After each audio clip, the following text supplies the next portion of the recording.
anybody wondering, there is a little bit of a setup out there. Chad and Kaylin are actually testing the casting couch, and we're gonna see if that's gonna work out for the shows moving forward. So those two guys are over there. They're looking pretty comfortable. This is usually the producer. We just need to get Chad into an Oklahoma jersey, right? That'd be the casting.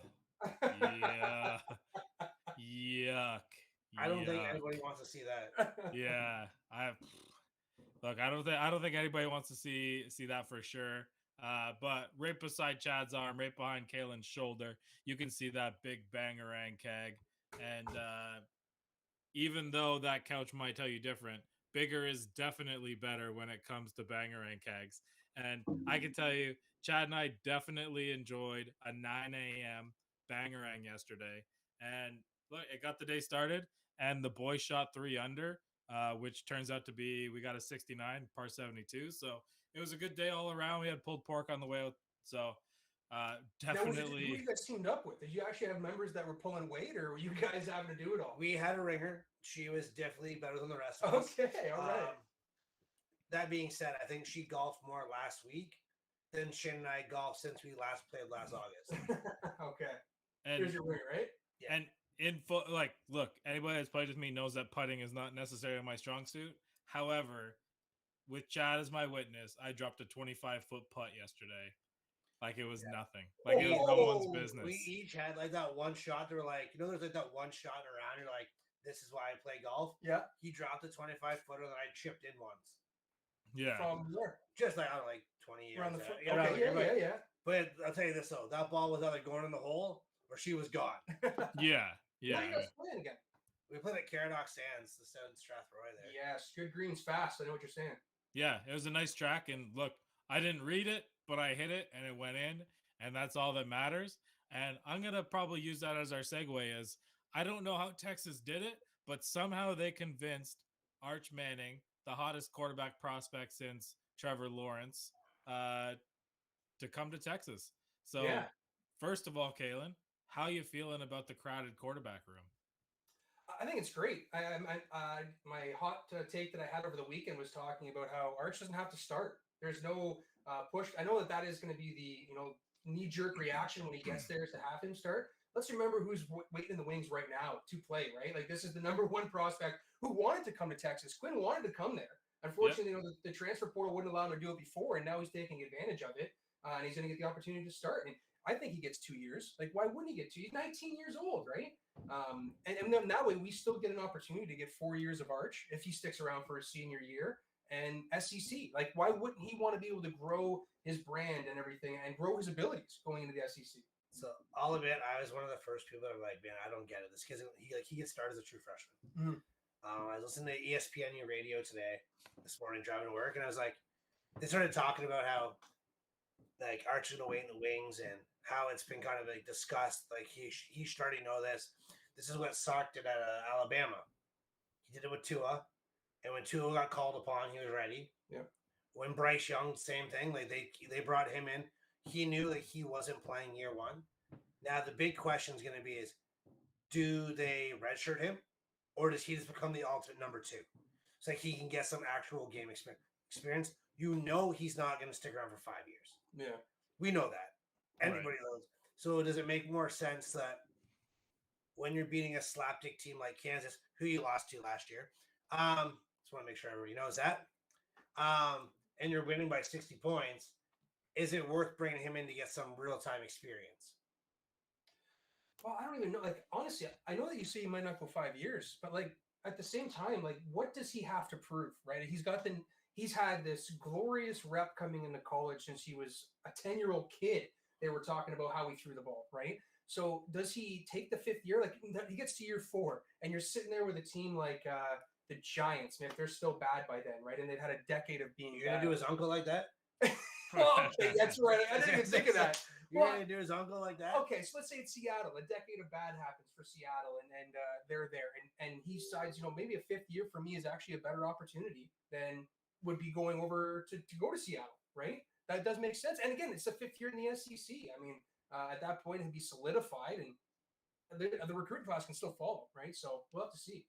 Yeah, and for for Seattle's sake and for the Seattle fans who just got excited, there's a 0% chance that the Mannings would ever let him go to Seattle, and they have a track record of deciding where they're going. So they they would not let that one go. But what does this mean for a guy like Hudson Card or Malik Murphy? Like, these guys are guys that are going to be transferring other places or decommitting and moving on, right? Mm-hmm. I think transferring would be likely for them. I don't like decommitting. Like, it's a kind of late now to do that. Doing it. The Card, I don't know what he still has an opportunity to try and still compete against Quinn. I mean, we're still talking about a 19-year-old kid in Quinn, right? Like, it's not everybody that's going to go to walk on the field and be amazing, right? Like, Quinn's your starter. He's going to be another one in this long line of guys that goes from Ohio State to somewhere else and is incredibly successful right away. Yeah, and then Hudson Card, does he have the ability to go and become a starter somewhere in a Division I program right now? I don't think so. So I think that he would want to stick around. Malik, that one certainly sounds like transfer. Yeah, that's transfer portal to me, man. That's got it written all over it for sure, right? Whether it's now or next year, I don't know, but yeah, he's transferring out for sure.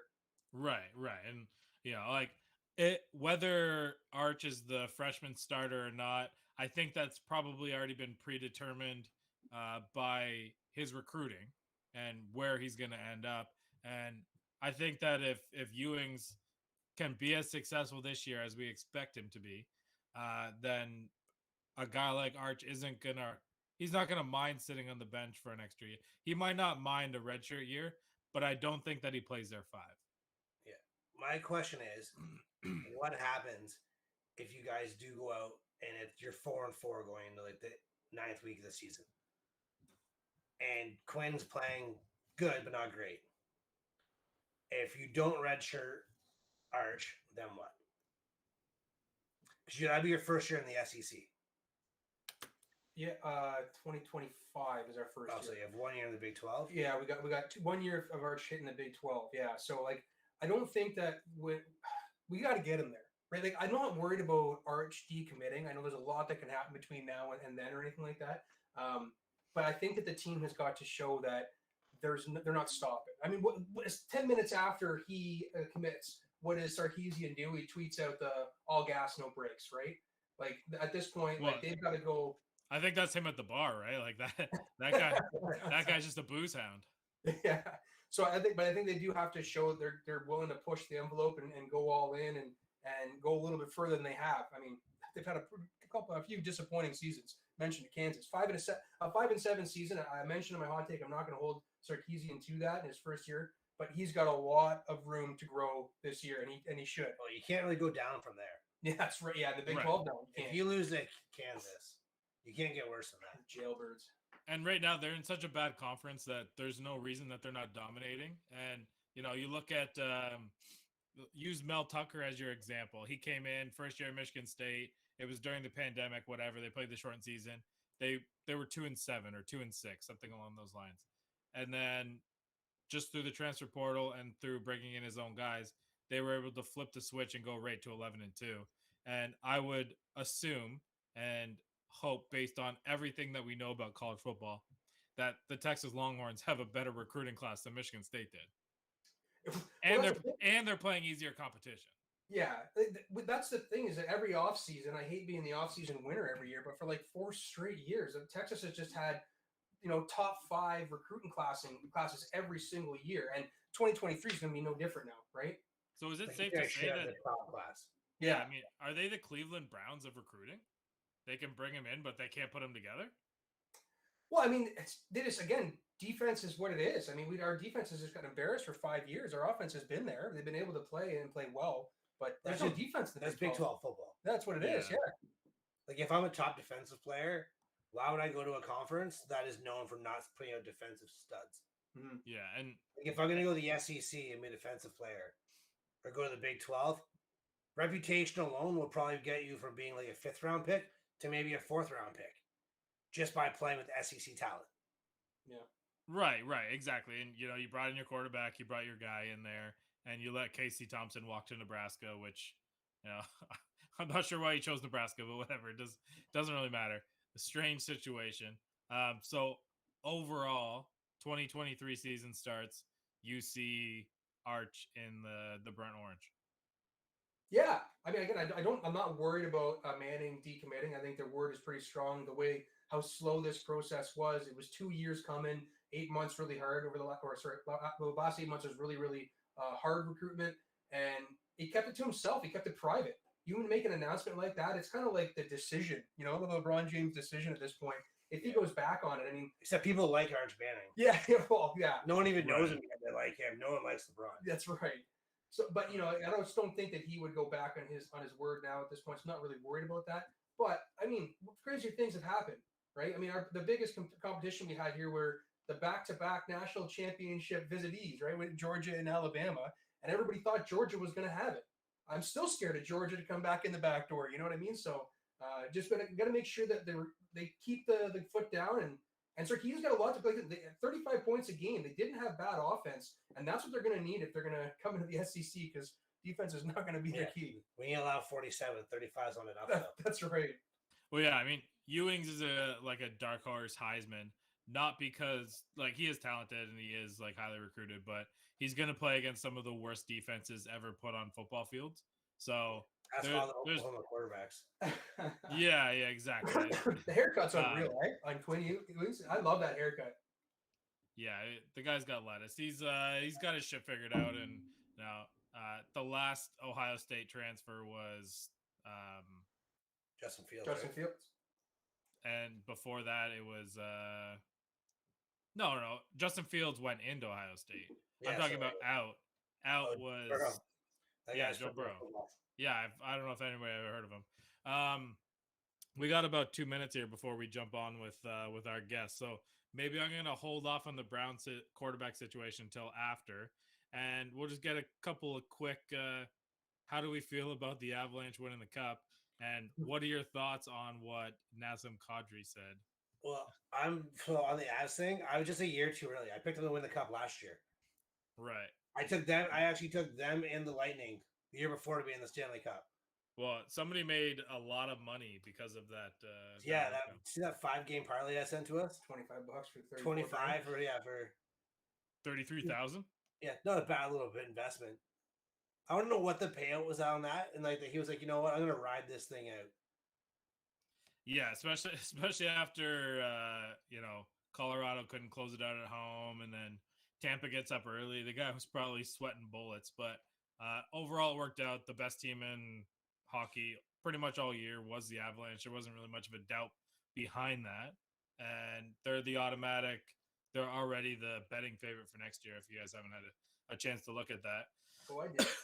And anytime we talk about betting or where we are going to be looking at bets, it's always Coolbet Canada, always our friends down there. They will put up any bet we need, any bet we want. And if you were looking to lay money right now on the Avalanche winning the Stanley Cup, that is probably the place that you're going to be looking. And that was also Liam's cue to get Gino to jump on here. He knows.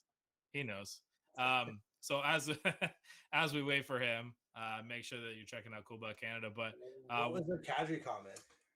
He said, "If for all those that thought that I was a liability in the playoffs, y'all can kiss my ass." I'm okay with that. I'm totally okay with that. I mean, the guy has been through hell and high water. Imagine getting traded off of your hometown kid hockey hero team to go to Colorado, who wasn't a bad team. I mean, they certainly were missing some pieces when he got there. But he certainly turned his name around, and then gets bullied in the playoffs, gets hurt.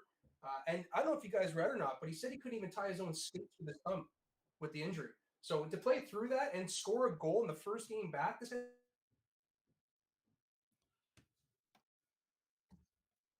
might have lost him. Tough as nails. Yeah, exactly. And it's nice to see that another Leafs draft pick ends up winning a Stanley Cup on not the Leafs. All right, well, perfect segue. Here comes our guy, Gino. And how you doing? It looks like are you wearing some glasses right now? What? Yeah, it's my work glasses. I catching up on some work, and it kind of hides the bruising. Are you wearing safety glasses at home? No. Did she beat you up? These are my lenses for the computer. Come on, I don't do any hard construction blue collar stuff. I'm a computer guy. You know me, bro. Yeah. So I guess for anybody that didn't get a chance to see it, you had a pretty interesting fight on Saturday night, eh? Oh, sorry, I didn't know who you were talking to. Oh, I yeah, didn't get sorry. a fight Saturday. Yeah, no, you're the only one that looks like they got into a fight on Saturday. Yeah, no, it was a fun one. It was back and forth, very close. Yeah, I don't know. It worked out. We got her done, but definitely a lot to take out of it and a lot to keep working on. So the train's rolling, baby. Let's go. Woo. And this was the guy that you were talking about the last time you were on here, right? That was Yeah, kind of dodging around. We were supposed to fight in December, and we were supposed to fight in December. The show fell apart, and they rescheduled the show for last Saturday. And a lot of fights fell apart on that show. And we went from being the first fight on that show to being the co-main event on this one. So it was a bump up. It was just kind of chaos. Definitely don't think we were supposed to be in that position in the sense of like in the hierarchy of experience. But hey, we made the most of it and feel like we gave everyone a show. So it was good. Yeah, and I hear that you almost went 2-0. Same night. Yeah. No, you know what? Some stuff happened afterwards, but it's. Listen, at the end of the day, he and I, and it was not with him, but it was he. And at the end of the day, whether we think whoever, it was close. So, however we think, person whoever won, whatever, I always believe in that. You shake the person's hand, and we did shake hands afterwards, not in the cage right away, but. But that's indirectly he becomes by fighting each other, we are brothers in arms, right? So yeah, there we go. I have respect for him. I don't care. I don't really care too much for some of the stuff that happened afterwards, and it's not with him. It's not really my style, but I'm not gonna, I'll just put it. Everyone's emotionally heated, and it's nothing. So we're good. So I didn't watch the fight, obviously, and I know you usually don't fight at one. Did you guys fight at 140 or did you guys fight at 145? Or what was the weight for that? No, it was at 30. It was at 130. It was at 135, and I'm a 25er, and we've kept prior asking them to get me a fight at 125, which is my natural division, and every guy that they offered either ended up saying yes and then saying no, and like for a variety of different reasons, or it didn't happen. It wasn't, so they offered us this one at 135, and it was a good felt like it was a good opportunity. Felt like it was a good matchup stylistically, but he had challenges that I have always struggled with, but I really wanted to face them head on. And I said, there's no better way to do that than to just get in there and work on it and get after it. And that's what we did. So was the game plan from the beginning to get him down? Because you shot a lot. Yeah, so the game plan was to get him down a lot, but it was to also be patient, which partially kind of went out of the window. It kind of ended up being a firefight. We just felt like we had a big advantage in the grappling department. I wasn't afraid to strike. It's just, he's just so tall, right? He's so tall. He had 6.5 inches of reach on me, right? We got to get inside. We got to be more patient to find the entry. But yeah, for sure, that was probably would have been the easiest path to victory. And I'm looking to be here for a fun time, but also a long time. So yeah, if we could take the easy route, we would. And obviously, he's been working on. He did his homework just as I did, and yeah, that's why we had a good battle because we were both prepared. Now he was on some podcast after. We don't know the podcast. We just kind of got a little bit of insider information. So based on anything that he was saying, which I didn't hear, didn't sound disrespectful, but he thought that he won the fight. He thought that you took round one and he took the other two, whatever. But is there gonna be 2.0 here where you guys are rematching this thing up? I know that I would imagine that he wants to, and I understand that. The only thing is I will do it if it's at 125. I don't know if he can make 125, but I really I said this prior. I made a promise to Coach Jesse, to Professor Jesse, that this was going to be the last time, regardless of result, that I was going to stay at 135. I barely put any weight on. Like I was 140 in there. Like I put, and Chad knows that's nothing. Like I didn't Right. put any weight back on. And so like I would 100% do it, but I would have to do it at 125. And again, I don't know if he can make that.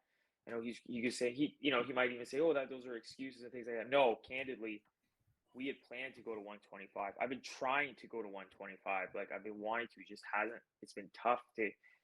It's just things just keep. It's just been difficult. But I really made that. I promised prior. Like I have proof. I've promised so many times that I would be doing it, and we are going to make that commitment to 125. Mentally, like I don't think he can. He's a lot. He's bigger, but if I'm the way I'm looking at it is I'm looking at 4 or 5 steps ahead. Like if I'm to make a run at this, I can't make a run at it at 135. Guys are too big. They're too strong. Yeah, my technical skill is going to get me so far, like far enough where I'll have some success. But at a consistent level, like I gotta be, I can't be getting.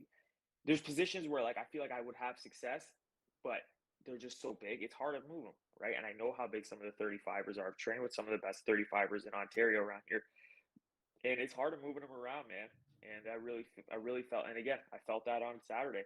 But we just find a way. That's all I have ever said. I will find a way. So that's what we did. But I think the sorry to keep kind of going around. I think the long term, regardless of who it is, it's the next fight's gonna be at 125. I promised Jesse, just made me swear and prior, and I did, and I'm gonna follow through with that, and I'm gonna do it. I want to be consistent out of division. For perspective, through my amateur career, I fought at every 5 pounds going down from 150. I fought at 150, then I fought at 145, then I fought at 140, then I fought at 135, then I fought at 130. Like I fought my first pro fight at 130, so I actually gone up. I got to stick to 125. I barely cut anything. I barely put anything back on. Right. What point did you weigh 150, Gino? I've known you for almost 10 years. No, I didn't even cut the weight. I just did you gain weight for the fight? Sorry. Did you gain weight for the fight? That fight? No, I think I actually showed up under below, but it was a 150 catch weight. So with you trying to get down to 125 now, and obviously you've mentioned it, it's really important to you to get there. You got 4 or 5 steps ahead. Who's got your eye on now? Then is there somebody at 125 that you really need to prove yourself with, or is this division you can cakewalk through? No, I know none of that. I think there's a lot of talented individuals at 125. It's nothing like that. It's just I just want to be able to be the best of myself, and I want to be able to compete at a level where I can feel like I can be competitive in every way, both physically, technique-wise, and so forth. And I just think that 125 was the division that I've always kind of been built around. Like I don't think my career will have. I don't have as much. I don't know if it's like how to express it. Not promise or anything like that, but just long-term success for me is going to be at a division where I'm not getting so pushed around, right? I don't like. I need to make a lifestyle change. I've actually kind of taken steps into looking into doing that. But long term, it's not a person. It's just being the best of myself. And I think the best of myself, for my skills, the assets of skills that I have, and for my body type, 125 is the way I need to go. Right. I mean, if you know where your highest ceiling is, and that's where the highest ceiling is, that makes the most sense. And you got to be true to yourself, right? You don't have to give in to anybody else. That's what this is all about. Yeah. No, that's right. And that's exactly what it is. And we're still on the regional scene, right? There's still plenty of time for a lot of different things. But I was looking at 25 regardless. I asked these guys for a 25 fight, and they kept offering me 25 fights, and I accepted it. I kept accepting them. And then they would just fall apart. And then they're like, all right, well, there's no, just take this 35. And I said, sure. Let's do it. It's a great fight. Let's do it. So, but yeah, long-term, 125. This was the last time. I committed prior. I said, regardless of result, I was going to do it. So. Right. I mean, you've already jumped over all those pylons, like you mentioned, right? So you might as well stay true to yourself. And like we talked about, if that's where the career is going and that's where the ceiling is, then that makes the most sense. And I think consistency is key here, right? I got to be consistent somewhere. I got to get my body adapted to something. I got to get better in it. I got to learn about my body more. I can't just be whatever. I'll just show up and just do it and figure it out. Your body takes time to develop into that and morph into that and get the best out of yourself into that. And I think doing that and being consistent. Like I need consistency. I got to stay somewhere consistent, and I think that that's the right call. Right, and at 125, like, what would you walk around at? Like, what would before you get into camp? I mean, for this fight, I cut from 141, and so for 135.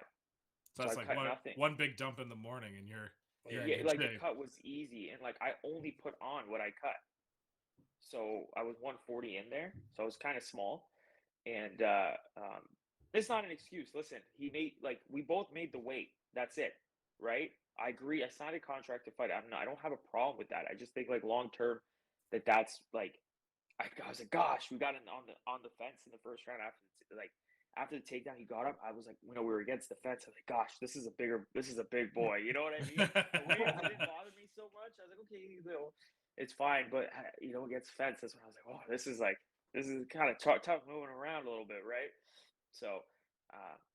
So you mentioned talking about being up against the fence there in the first. Have you watched the fight again yourself yet? Or yeah, I watched it once. Yeah, I feel like the result was justified. I feel like I did enough. Like, he admitted that I won round 1, which I thought was fairly obvious. Round 2, I thought it was. Round 2 was closer than I remembered up until I ate the shot, and I didn't get hurt. It just like he hit me in a really good spot, and my eyes just bubbled with water or liquid or like my tears. When someone just get a good one, but I just was like, I couldn't see anything, and ironically, that's when I had the best armbar and tapped, right away. I was all just a feel. I just felt everything. I could have I think at some point I just closed my eyes and just went for it. Like I couldn't tell you what was going on. I just was the body feeling. And then by the time we got up, I could see again. And then third round, I felt like, I was pushing. I felt like I was pushing the pace. I felt like striking on the feet. Candidly, I thought it was pretty even. Low key, not to be the thing. I felt like the commentary, and I never get to think about this. I thought the commentary was a little biased. I landed a couple. Definitely biased after you got cut. Yeah, like I would. It was like they were pretty like neutral-ish, and then you got cut, and all of a sudden they thought he was like the next fucking John Jones happening. And I landed a couple shots, and they would pretend like they would just be radio silence. And I think at one point he threw a punch, he missed. I went like this, and he missed, and they're like, "Oh, his head snapped back." Like it completely missed. Like it whiffed, right? I felt like I was pushing forward. I was trying to win the fight in the third round. Like, I was trying to submit him. I was trying to finish the fight, whereas I felt like he was trying to pop shot, and there's validity to that, right? He's moving a lot, whatever. But I felt like I was pushing forward, right? That's the whole thing. The thing is, damage is relative in the sense of like all that happened in the second round. Nothing. If you could wipe my face clean per round, rounds are scored individually. If you were to wipe my face clean in the third, he didn't do anything. So I felt like, meanwhile, I'm trying to push him back. I'm trying to shoot for takedowns. Like there's aggression. There's trying to finish. There's pushing forward, octagon control. Like I felt like in all those aspects, like I felt I won. Again, I acknowledge that it's close. I don't think that whatever way the scores went, I don't think there's a robbery because I think that it was just close. Neither of us did enough to convincingly win, right? But I feel like in the sense of like none of us did enough to convincingly win in the sense of like for us to be like, oh, this is so obviously wrong or this is so obviously right. But I felt like I did the things right enough to win the fight, and I felt like that in the cage.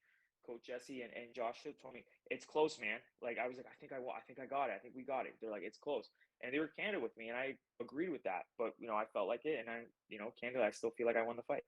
Right, and ultimately, I mean, if we want to worry about what the judges think, then he should have tried to finish it, and take the matters into his hands. Yeah, and like it is, it is what it is, right? Like we can't be there for 20 hours fighting, right? So I can't be there for 3 days, right? It's got to end at some point, whether it's the judges or whatever. And again, it's just a coin flip at that point. Again, he has points. I'm sure that he thinks that he won the fight. I have points that I think that I won the fight. 2 judges out of 3 agreed with me. So it is what it is. Right. That's all that matters. That's all that the record cares about. Yep. That's right. You kept going for takedowns, and he did start stuffing a little bit. Did it ever get you discouraged at all? A little bit, only in the sense of I knew I wasn't setting him up enough. Like I just knew it, but I just was like, I guess maybe I just drilled it into my head too much, maybe. So again, those are things that I need to adjust going forward, and I'm going to work on those things and address like if I maybe some of my shots were a little too far and stuff.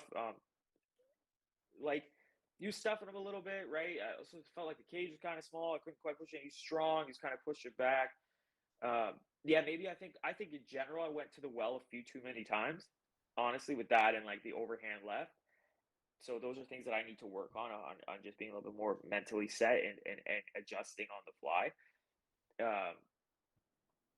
But I mean, the game plan was to come forward and try and get him down, right? It got me that far. I honestly, by the third round, Chad, I was just trying to win. I was just trying to win. I literally had my hands like this, and I was literally talking to myself, like in my own head. We're not losing. We're winning this. We're gonna take this. We're gonna take this. We're taking this. And I just kept like, and that's it. That's all. My mentality was just be aggressive, find a way, find a way, find a way. I said that prior. We did a one-on-one. He said they asked us how we were gonna win. He said he was going to win by TKO in the second round. I just told him I was going to find a way. And that's all I kept saying, telling myself, we're going to find a way. We're going to find a way. We're going to find a way. And that's it. Shooting was part of it. And like you saw in the third round, I knew I was getting close to those submission attempts. I just pulled guard. I was like, we're going to try this again. We're going to try it again. You're right. I was like, anything, just anything. I gotta, you know what I mean? I just wanted to be aggressive. I just wanted to go after him. So yeah, of course I felt discouraged. I would have loved to just put him on his back and make it easy on myself. But it was just like, this is the game plan. This is the path to this is going to be the path to victory. And thankfully this time it was. So what's next though for you? Obviously, we talked a couple months ago when you said you wanted 3 fights this year. Obviously, we're only halfway through the year, but you got some big life events coming up. Yeah, that you got to take care of and you got to be pretty for. But are we going to see the heel in the ring one more time this year? Yeah, I mean, I actually wanted to fight 2 more times this year. That's not going to happen.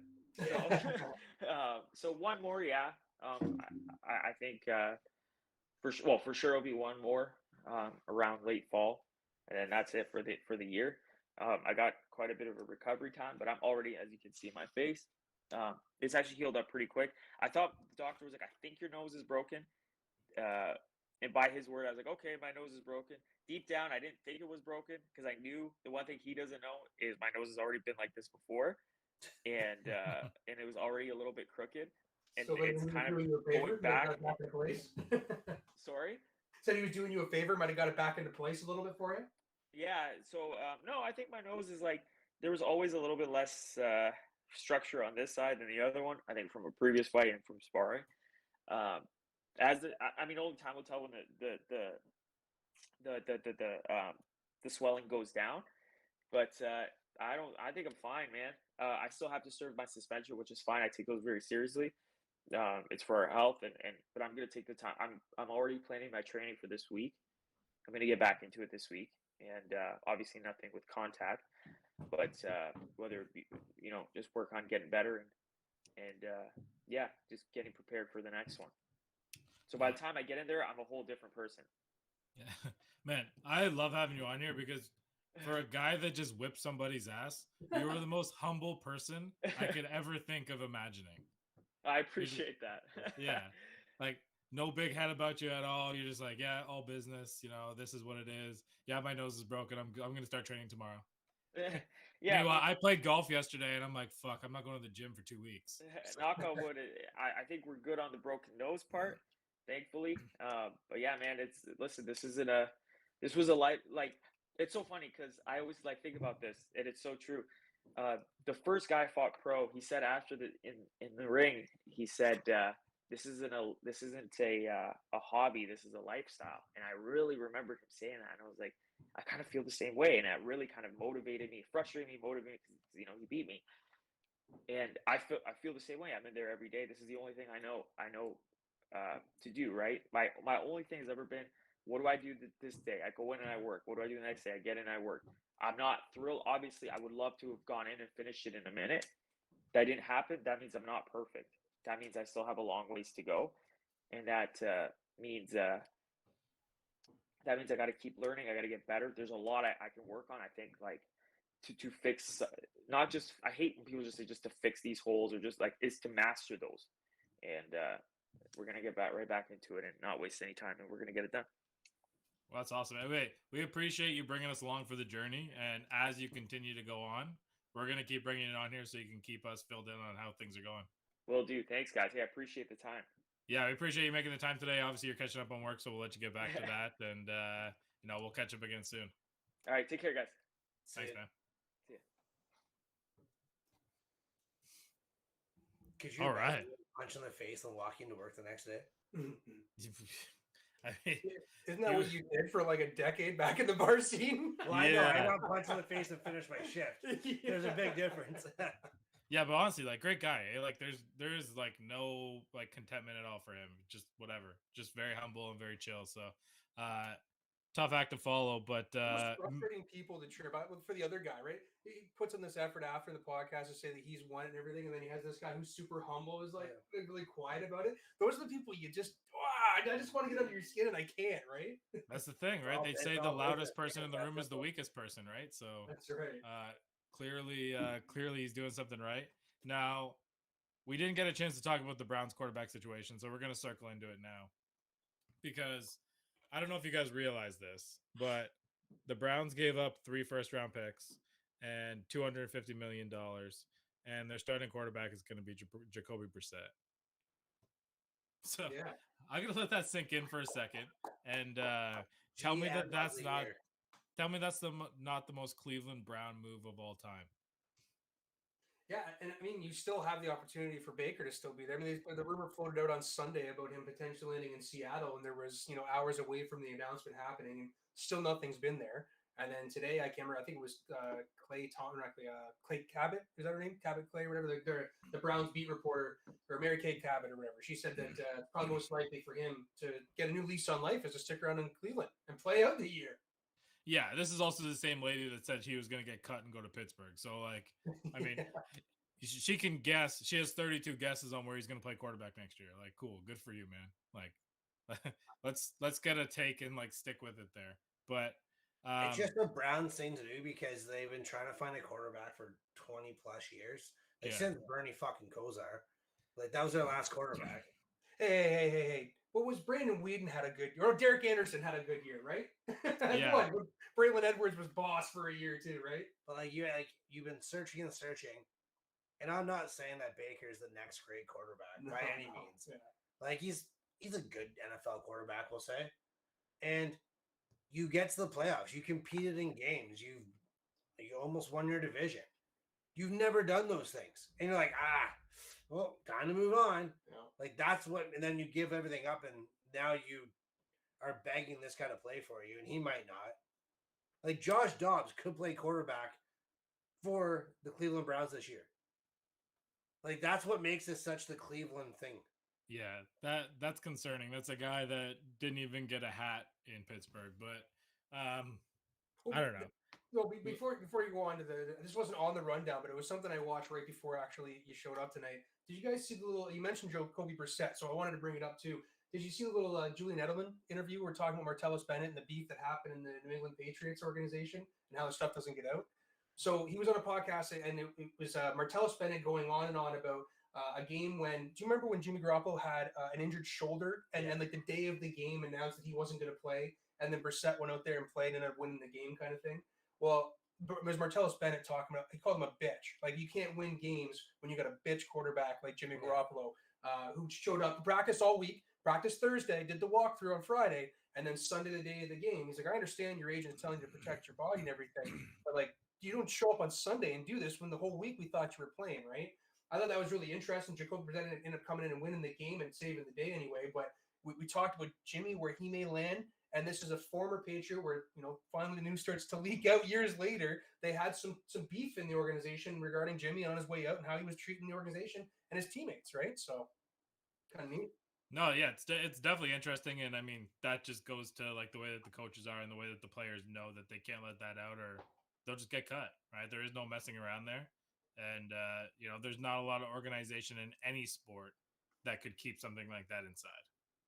Yeah, you're hearing the potential replacement of Tom Brady, who was like the heralded good-looking guy in New England getting called a bitch quarterback. I can't believe that never got leaked out, right? Martellus Bennett. Like, we're talking about the Bennett brothers. These guys talk about everything to everybody, right? Yeah, don't get them on the stand for you. Let me tell you.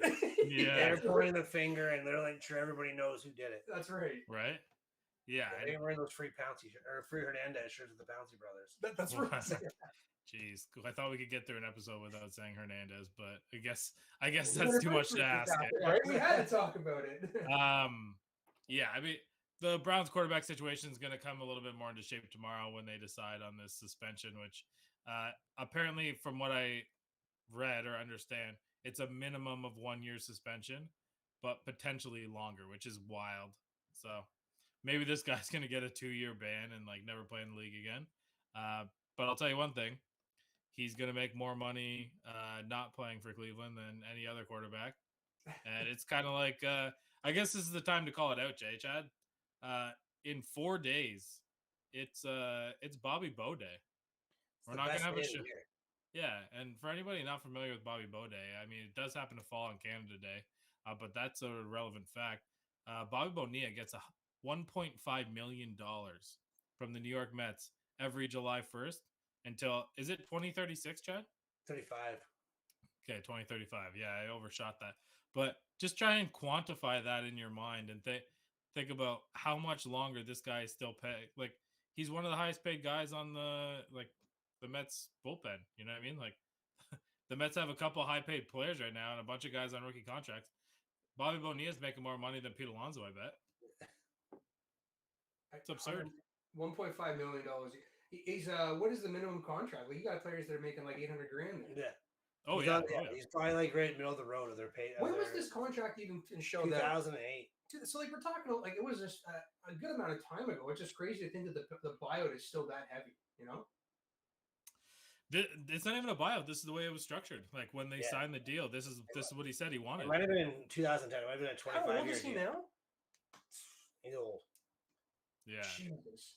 Like, he's not worth the $1.5 million. He can't play still. Old, you know, that kind of old. Yeah, I don't know. I don't think. Yeah, I mean, he's pretty old when they made that contract up. Jeez. Yeah, he was past his prime at that point. There was like his agent was the original Kirk Cousins agent. Right. Yeah. This guy's got it figured out, and I mean, when you start to work in inflation, like, you know, he probably should be making a little bit more. But hey, that 1.5 every July 1st. That's at least decent spending money for the summer for him. So he still made more than Beckham did last year, didn't he? Well, he's the Bitcoin fallout, right? Yeah, he's too old to invest in Bitcoin, so he's doing all right for himself. Yeah, no, he just keeps all of his money under his mattress like the adults. Do you think he waits for that day like shit? Like, times are getting tight here. We got 3 weeks left till I get paid again. He's telling the hydro bill, don't worry, guys, it's coming. I swear I'm good for it. Just Google me. You think he's writing post-dated checks? Is that what he's doing? Oh, 100%. Shit, you want to be Bobby Bonilla on the first, and you don't want to be his accountant on the second, I guess, eh? Yeah. It's a weekend this year too, so like those checks might not cash till the following, probably Wednesday, because they got July 4th on the 1st. Right. Now spending money out there. Now, we don't really have a lot of time to dig into another subject, but I wanted to bring this one up because I read this, and I don't know what kind of validity or if it's bullshit or if this is just like, you know, the social media universe trying to make this up. But is Le'Veon Bell going to fight Adrian Peterson in a boxing match? That's real, eh? Okay. Yeah. How do you guys feel about that? What, that fight? Is that fight on the Jake Paul card? Man, Adrian Peterson's going to beat the shit out of him. Is he not? Like, I don't know. Le'Veon Bell's shifty, but AP is like. Well, where did Le'Veon, like, was he from the streets? He's from Detroit. Yeah, he's from Detroit. He's like Adrian Peterson. He's from Oklahoma, isn't he? Yeah. I guess. He's just a big boy, man. He's like, they're both 6'5" though, right? Like, they're both tall guys. Yeah, they're probably both 6'2". Yeah, Bell's about 6'2". Yeah, they're probably both now around 235, 240. Because they both play pretty big at the end of their careers. Yeah. So wait, who are you? Is it the Steeler in you that's going to root for Bell, Shane? Is that what you're saying? You know what? They're gonna put this fight on, and I'm not gonna watch it. I don't have a whole lot of interest in it. It's gonna be an amateur fight, so you can't even bet on it. And I don't know if they have to wear headgear. Like, it's gonna be in LA at the Crypto Arena, but it's gonna take an awful lot for me to tune into that card. I mean, this is just a stunt, but it is nice because I like the sport of boxing. It is nice that boxing is trying to make a comeback, even as like weak and embarrassing as it's been over the last 2 years. Well, the next big one, I guess, would be Paul fighting Tyson, right? I think that was already. I Well, think Tyson said he wants to make it Are happen. you talking about Tyson Fury, or are you talking about Mike Tyson? I saw, they're both fighting, both Paul brothers. Yeah. But the one's fighting Tyson Fury. Yes. He's an actual boxer. Yeah. So we might actually see how they're doing here. Right? Yeah, I don't know, man. Yeah. We're gonna circle to a little bit of CFL because this is something that we talk about very briefly when it comes time for the Grey Cup. We talked about it at the beginning of the season. We definitely have CFL guys jump on here. I don't think any of us have a real rooting interest in any specific CFL team, but the one closest to home, the Hamilton Tiger Cats, for the first time in a long time since I can remember, they are 0-3, and they are just finding new ways to lose. And I don't know, did anybody pick them to win the Grey Cup on our show? No. I took Winnipeg, and they're full steam ahead. Yeah, I went Toronto, Winnipeg. I took the Argonauts, which let's try not to judge that game against BC on Saturday night when they lost 44-3. But man, I will say, good though. That kid at quarterback is balling out too. Yeah, I will say that I had a hot tip from our friend Huss, and he's like, Argos +5, baby. And I was like, hey, this guy, he knows his stuff. And then I started watching the game. I was like, yikes. Sounds like we both lost a little bit of money that night, doesn't it? Go ahead, Jeff. It's just been funny. I mean, I follow a couple of CFL groups online just because I use it for more or less I use the CFL for coaching tape. And I'm not saying that it's not good football, but it's more practical for my day-to-day life for football. I can just follow position, do my thing. But everybody keeps talking about the kid out in BC, Rourke, because he's a Canadian kid playing quarterback, and he's doing things that no Canadian quarterback's ever done before in the CFL. And there's a pretty big 50-50 debate here because he's born in Canada, but he actually played high school and university down in the States. And he actually left Canada at age 13 to go down and go to prep school. And there's a lot of people are saying, well, he's not really a Canadian because he grew up in the American system. So it's not fair to compare him to these other Canadian quarterbacks. I don't know. I think, who does he claim? Who does he want to rep? I don't think he cares. I think he just wants to win games. Yeah. I mean, it doesn't really matter. The only time that would hurt them is if they have to field a certain amount of Canadians. Well, then he's one of them, right? So you pretty much guarantee, you get an extra American on the field now, more or less, because you have usually all your Canadians are offensive linemen. Usually you never get what's it called, a positional player. It's like having a girl in Goin softball who actually knows how to play baseball. You're gonna win. I can't believe I just compared that to a football player. That's hilarious. That's how much we value Canadian football players in the CFL. The opinion of Chad Stewart does not reflect the opinion of Going for Two, by the way. But it's true. You get a Canadian quarterback, and now you're just a man up on everybody else. Yeah. So you can put an American player somewhere else in the field. Oh, Chad, you're hilarious. All right, I'm gonna ask you guys one more question, then we'll get out of here. And just for programming notes, Kaylin will be doing the show next week with the Slick Rick of all sports. So make sure that you guys check that out. And anybody that has watched that knows that man brings the energy, and he's got a lot to talk about. So make sure you get ready for that, as well as get your homer times ready. I dropped my first one. I haven't heard a single person try and give me shit about the Steelers. But anyway, the question I was going to ask you guys: one sporting event to attend between now and the new year. What's it going to be? And why? I got one planned. I mean, I'm going down to Tennessee for my birthday. They're playing the Colts in Tennessee, and I got some Colt fan friends that I'm going to meet up with there. So I'm excited for that. Big time fan. Is it so? Are we talking the full sports year, or just before New Year's? Before the New Year. That's what I thought he said there. You know what? I did say before New Year's, but if yours is outside New Year's, Chad, go ahead. No, it doesn't matter. Tampa Tom Super Bowl annual. Is that the annual special? Anything that has to do with Tampa Tom, that guy's he's a different breed. No, I think you got to think of that. Any Bama and LSU every year, Bama Georgia. I think that's the game everybody wants to see again. I want to see that replay of the national championship game. Both those schools just filter players year in and year out, and to me, that's must see TV. I'm a Notre Dame fan, and of course, I want to see them every single week. But if I had to watch it, if I could only pick one more game, it'd probably be Georgia and Bama.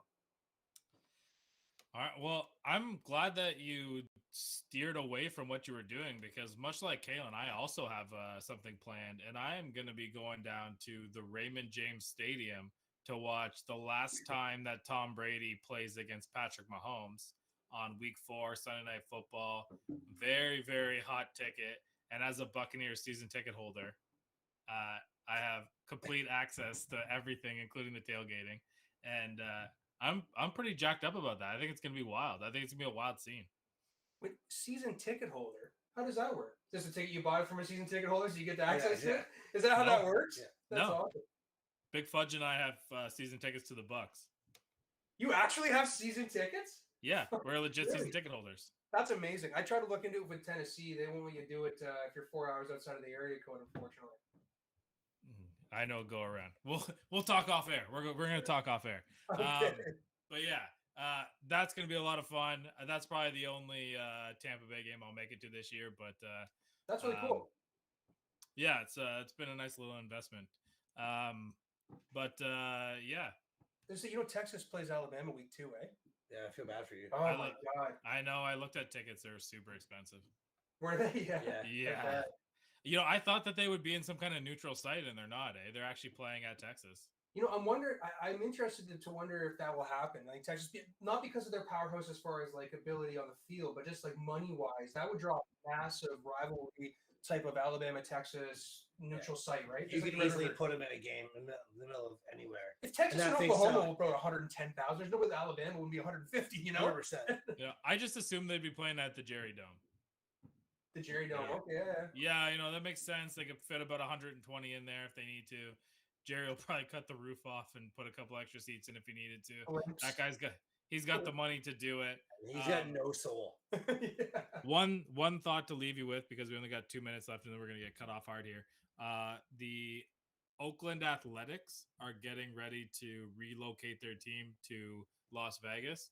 And a little bit of breaking news: Major League Baseball said that they will not charge them a single penny for a relocating fee. So you could pretty much lock that into your calendar right now, that there will no longer be the Oakland Athletics. They are going to be moving to Vegas. That's a shame. That's a shame. Because no one's ever been on baseball before. Yeah. Yeah. So the MLB and like every other sports league, they want their teams to be in Vegas because betting rules the world, and it's the fun shop.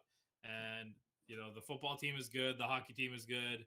Maybe they can get themselves a good baseball team, and